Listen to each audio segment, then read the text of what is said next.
오늘 우리의 본문 말씀에서 우리는 참으로 비참하게 고통스러운 삶을 살아가고 있었던 한 여인을 우리가 만나게 됩니다. 오늘 본문 말씀에서 그 여인의 이름이 언급되어 있지는 않습니다. 그러나 그 여인이 얼마나 참으로 비참하고 고통스러운 인생의 형편을 살고 있는가라고 하는 것은 말씀이 우리에게 이렇게 이야기하고 있습니다. 자, 오늘 우리의 본문 11절 말씀 같이 한번 읽도록 하겠습니다. 함께 읽습니다.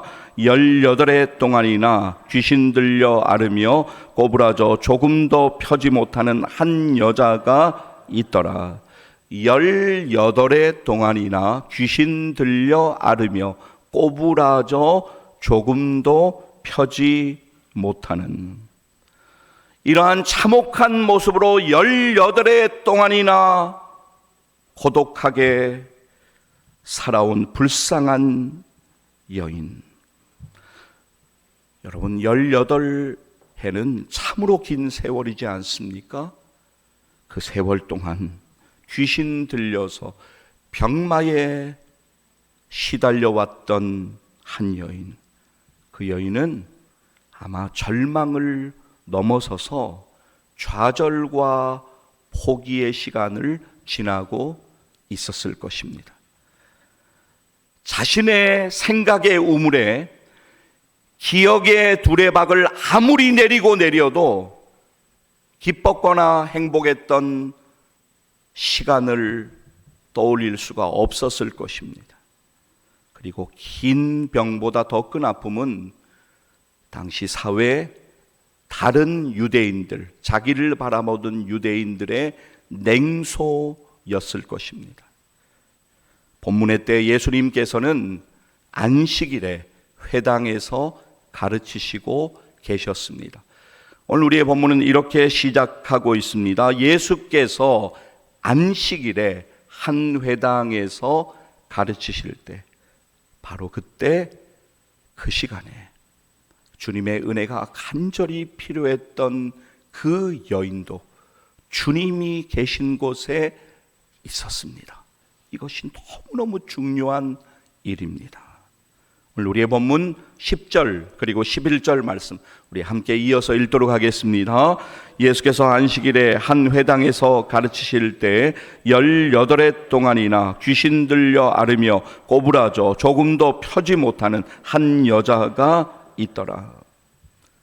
평소와는 너무 다른 분위기가, 그 어떤 특별한 분위기가 그 여인의 삶을 가득 채우고 있던 바로 그때 예수님께서는 그 여인을 주목하시고 그 여인을 보시고 예수님 가까이로 부르셨습니다. 스티브 맥베이는 그의 책에서 이런 말을 했습니다. 우리가 은혜를 발견하는 것이 아니라 은혜가 우리를 추격해서 찾아내신다. 이제 오늘 우리의 본문 12절 말씀 함께 읽도록 하겠습니다. 예수께서 보시고 불러 이르시되 여자여 내가 내 병에서 놓였다 하시고, 예수님이 하시는 말씀을 다시 주목하여 보시기를 바랍니다. 여자여 내가 내 병에서 놓였다. 누구도 해줄 수도 없었고 누구도 해주지도 않았던 그 놀라운 말씀을 예수님께서 여인에게 말씀하시는 그 순간 예수님의 음성은 그 여인에게 강력한 은혜의 빗줄기로 임했습니다. 이어지는 본문 13절 말씀 함께 읽도록 하겠습니다. 안수하시니 여자가 곧 펴고 하나님께 영광을 돌리는지라. 아멘. 예수님은 그 여인에게 스스럼없이 손을 올리셨습니다. 꼬부라진 것이 펴지게 된 이 여인은 하나님께 영광을 돌렸습니다. 여러분, 오늘 본문의 상황을 정확하게 이해하셔야 합니다. 이 여인이 고침받을 만한 어떤 점이 있어서 고침받은 것 아닙니다. 예수님께서 고쳐주시니 고침받은 것입니다. 전적인 주님의 은혜입니다. 우리도 구원받은 자로서, 은혜 받은 자로서 은혜를 잊고 살아서는 안 됩니다. 은혜 받은 놀라운 사실을 기억하며 날마다 그 은혜에 감사하며 그 은혜를 찬양하며 하나님께 영광 돌리는 여러분 되시기를 주의 이름으로 간절히 축복합니다. 오늘 본문에서는 예수님께서 베풀어 주시는 그 놀라운 은혜로 인하여 하나님께 영광을 돌린 사람들이 있습니다. 우리가 함께 보았지만 먼저는 고침받은 이 여인이 하나님께 영광 돌렸습니다. 그리고 예수님이 행하신 이 일을 영광스러운 일로 여긴 온 무리가 하나님께 영광을 돌렸습니다. 자, 본문 13절 말씀 다시 한번 읽어보도록 하겠습니다. 안수하시니 여자가 곧 펴고 하나님께 영광을 돌리는지라. 자, 여러분 이제 17절, 본문 17절로 가시는데요. 화면 보여주시면 밑줄 친 부분만 우리 같이 한번 읽도록 하겠습니다. 예수께서 이 말씀을 하심에 온 무리는 그가 하시는 모든 영광스러운 일을 기뻐하니라. 다시 보십시오. 온 무리는 그가 하시는 모든 영광스러운 일을 기뻐하니라. 자, 여러분 이러한 반응이 주님의 은혜를 입은 사람들의 당연한 반응입니다. 그러나 전혀 다른 반대의 반응을 보이는 사람들이 있습니다. 회당장으로 대표되는 예수님을 반대하는 사람들이 바로 그 사람들입니다. 회당장은 예수님께서 행하신 이 놀라운 은혜의 일을 보면서 격분하며 무리에게 이렇게 말합니다. 회당장이 예수께서 안식일에 병 고치시는 것을 본 분내어 무리에게 이르되 일할 날이 엿새가 있으니 그동안에 와서 고침을 받을 것이요 안식일에는 하지 말 것이니라 하거늘. 회당장과 함께하는 무리들, 그들의 반응도 여러분 보시기를 바랍니다. 17절 말씀 보십시오. 예수께서 이 말씀을 하심에 모든 반대하는 자들은 부끄러워하고 모든 반대하는 자들은 부끄러워하고. 오늘 말씀에서 예수님께서 그 여인에게 베풀어 주신 이 놀라운 은혜의 사건은 그 자리에 있는 모두가 기뻐해야 될 일이고 하나님께 영광 돌려야 되는 일임에 분명히 맞습니다. 그러나 반대하고 시비하는 자들이 있었음을 기억하십시오. 오늘날도 마찬가지입니다. 예를 들어보겠습니다. 제가 몇 가지 적어왔습니다. 그대로 읽어드립니다. 여러분이 기도하려고 결단하시면 바로 그때부터 여러분이 기도하지 못하도록 사탄은 모든 방법을 동원해서 기도하는 일을 방해합니다. 여러분이 은혜를 받으면 사탄은 그 은혜 받은 것을 별것 아닌 것처럼 조롱하고 비웃으며 여러분을 마구 흔들어 놓습니다. 여러분의 삶의 주의 역사가 경험되면 사탄은 그 역사를 부정하고 그 역사를 반대하며 하나님께 영광 돌리지 못하게 합니다. 여러분 기억하셔야 돼요. 우리의 싸움은 혈과 육의 싸움이 아닙니다. 영적인 싸움입니다. 마귀와 악한 영들과 상대하는 영적인 싸움입니다. 영적인 싸움에 승리하는 비결은 단 한 가지예요. 하나님의 전신갑주를 입는 것, 그것밖에 없습니다. 자, 여러분 지금 오늘 우리의 본문 좀 표시를 해놓으시고 에베소서로 가겠습니다. 에베소서 6장 말씀 찾도록 하겠습니다. 제가 가진 성경으로 신약 316페이지에 있습니다. 화면 보여주세요. 신약 316페이지 에베소서 6장 11절 말씀 여러분 함께 찾도록 하겠습니다. 에베소서 6장 11절 말씀 찾도록 하겠습니다. 신약 316페이지 정도에 있습니다.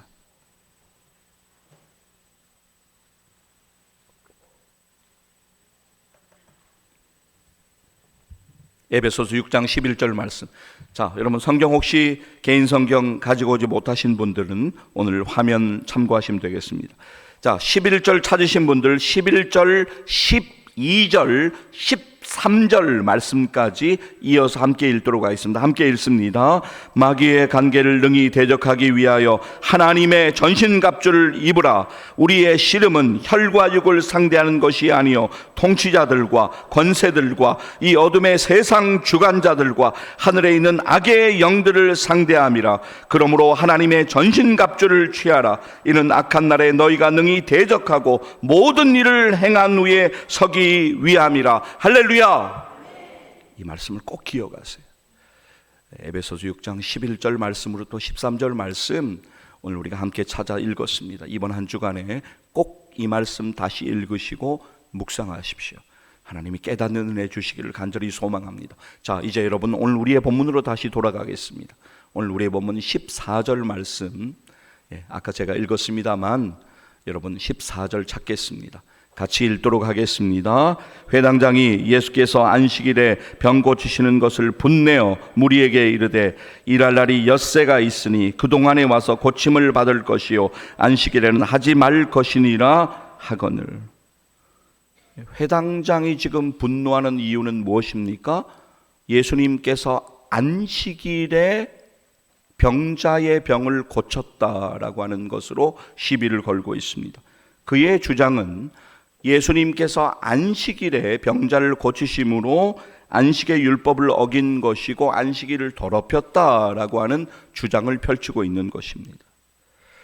예수님 당시에 유대인들이 아주 목숨처럼 붙들고 있었던 안식일 관습에 따르면 생명이 위독한 경우가 아니면 안식일에 병을 고치면 안 된다라고 이렇게 되어 있는데 왜 예수님께서 안식일에 병자를 고치셨냐라고 그렇게 시비하며 예수님을 지금 반대하고 있는 말을 하고 있습니다.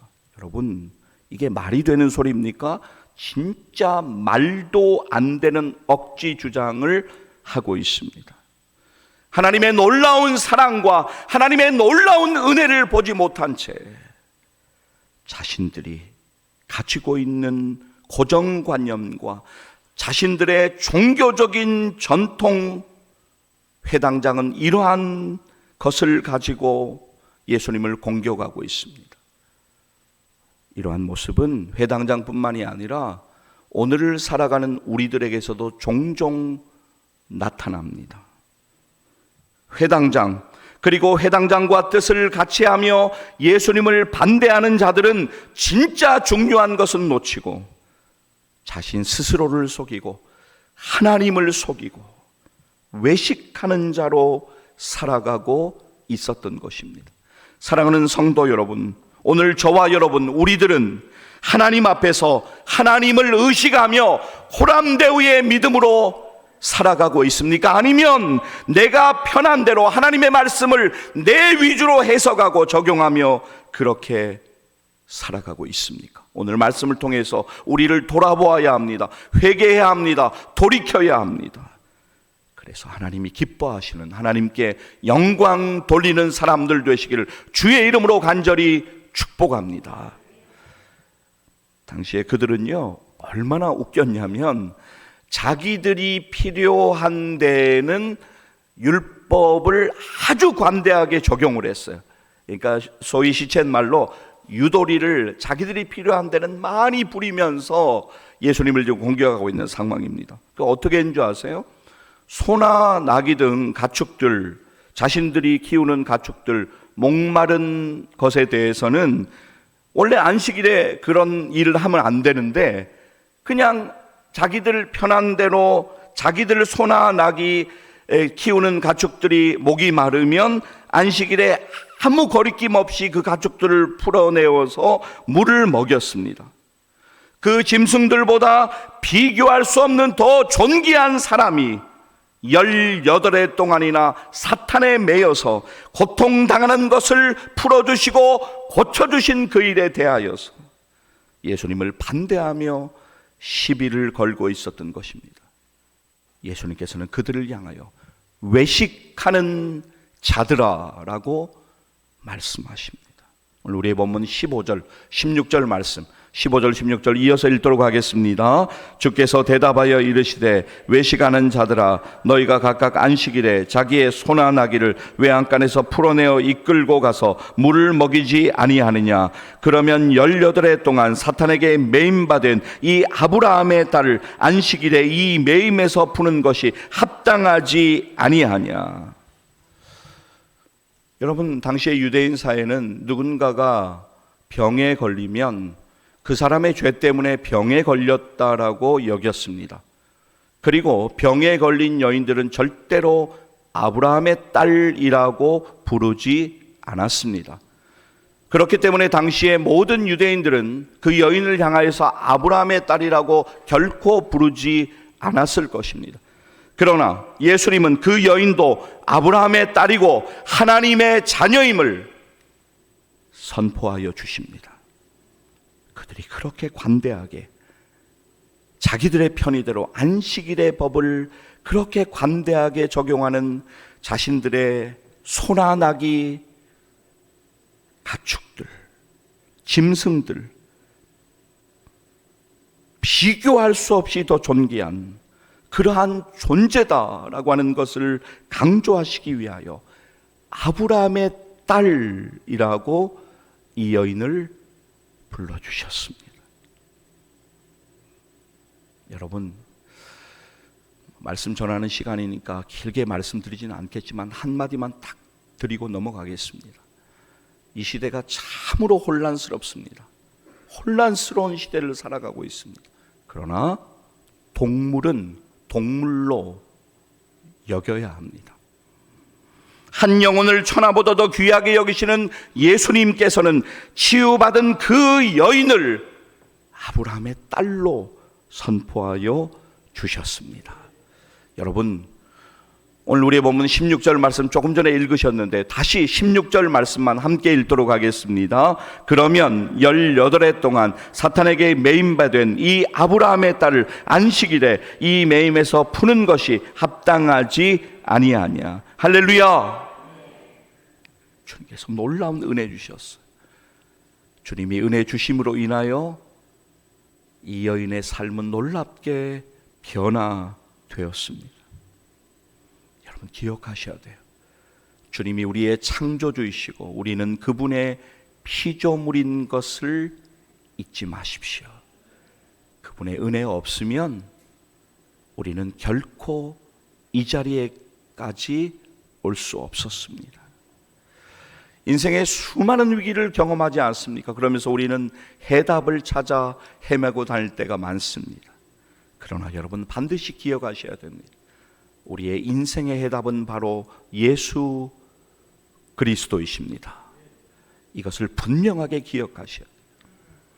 사랑하는 여러분, 예수님이 여러분의 인생의 해답 되신 것을 믿으시기를 바랍니다. 그리고 주님께로 나아가, 주님께로 가까이 나아가 주님 앞에 엎드리십시오. 우리는 예수님을 주님과 구세주로 모셔드렸습니다. 그런데 우리들의 진짜 문제가 뭔지 아세요? 말로는 주님이 나의 구세주이십니다, 주님이 나의 주님이십니다, 그렇게 이야기는 하지만 사실 주님과 전혀 상관없는 삶을 살아가고 있습니다. 내가 주인 되어서 아주 삐걱거리면서 힘겹게 인생의 수레를 내가 끌고 가고 있습니다. 주님께 온전히 맡겨드리지 못하고 여전히 내가 주인 되어서. 사랑하는 여러분, 교회를 오래 다녔다고 자신하지 마십시오. 교회에서 어떤 직분을 가지고 계시고 여러분이 재직이라고 결코 자신하지 마십시오. 평생토록 주님을 믿는다고 입으로는 말하면서 실제로 주님과 상관없는 삶을 살아가고 있다면 우리는 실천적 무신론자의 삶을 살아가는 것일 수도 있습니다. 물결이 치고 그 물결이 지나가면 또 다른 물결이 우리의 인생을 덮어오는 것이 우리네 인생 아니겠습니까? 그러한 인생 가운데 우리가 진정한 기쁨을 회복할 수가 있을까요? 대답은 그렇다입니다. 주님이 나와 함께 하심을 믿는다면 그분이 우리를 새롭게 하실 것이고 그분이 우리를 회복시켜 주시고 우리를 일으켜 세워 주실 것을 믿습니다. 오늘 주님은 우리의 굽어진 영적인 허리를 펴주기를 원하십니다. 오늘 주님은 굽어진 우리의 인생의 문제를 해결해 주기를 원하십니다. 예수님을 진짜로 믿으셔야 합니다. 여러분, 시간이 그렇게 많지 않습니다. 어떻게 생각해 보면 시간이 많다라고 우리가 생각할 수 있는데 절대로 그렇지 않습니다. 여러분의 온 가족들, 여러분의 자녀들이 과연 어디에 있습니까? 기도하셔야 돼요. 내가 먼저, 우리가 먼저 진짜로 예수님 믿어야 합니다. 그래서 예수님의 은혜를 깊이 경험하고 우리가 하나님께 영광 돌리는 삶을 살 때 그 모든 일들을 통하여 합력하여 선을 이루시는 하나님께서 우리에게 은혜 주실 것을 믿습니다. 내가 주인 삼은 모든 것 내려놓고 라고 하는 찬양이 있습니다. 그 찬양 시작하는 가사를 좀 그대로 읽어 드리도록 하겠습니다. 내가 주인 삼은 모든 것 내려놓고 내 주 대신 주 앞에 나가 내가 사랑했던 모든 것 내려놓고 주님만 사랑해. 내가 주인 삼은 모든 것 내려놓고, 이 찬양 우리 같이 한번 좀 찬양했으면 좋겠습니다. 유영민 원사님 찬양할 때 좀 도와주시고요. 함께 찬양하시겠습니다.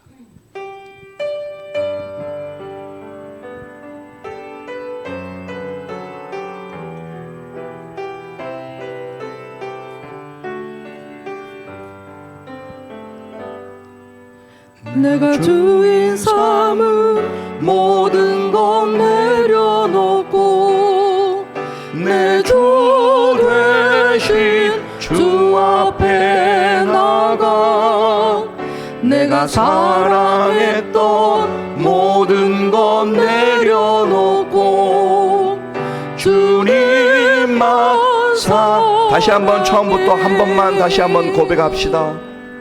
내가 주인 삼은 모든 것 내려놓고 내 주 되시 주 앞에 나가 내가 사랑했던 모든 것 내려놓고 주님만 사랑해. 우리 두 손 들고 찬양했으면 좋겠습니다. 주 사랑 거친 풍랑에도 깊은 바다처럼 나를 잠잠케 해. 주 사랑 내 영혼의 반석 그 사랑 위에 서리. 다시 한번 후렴 고백합니다. 주 사랑 거친 풍랑에도 깊은 바다처럼 나를 잠잠케 해. 주 사랑 내 영혼의 반석 그 사랑 위에 서리. 할렐루야. 사랑하는 여러분, 주님께 가까이 나오십시오. 그리고 주님의 놀라운 은혜를 더 깊이 경험하십시오. 그리고 여러분의 남은 생에 정말 믿음의 사람들 되시기를 원합니다. 진짜로 예수 믿고 하나님께 영광 돌리는 믿음의 사람들 다 되시기를 주의 이름으로 간절히 축복합니다. 기도하시겠습니다.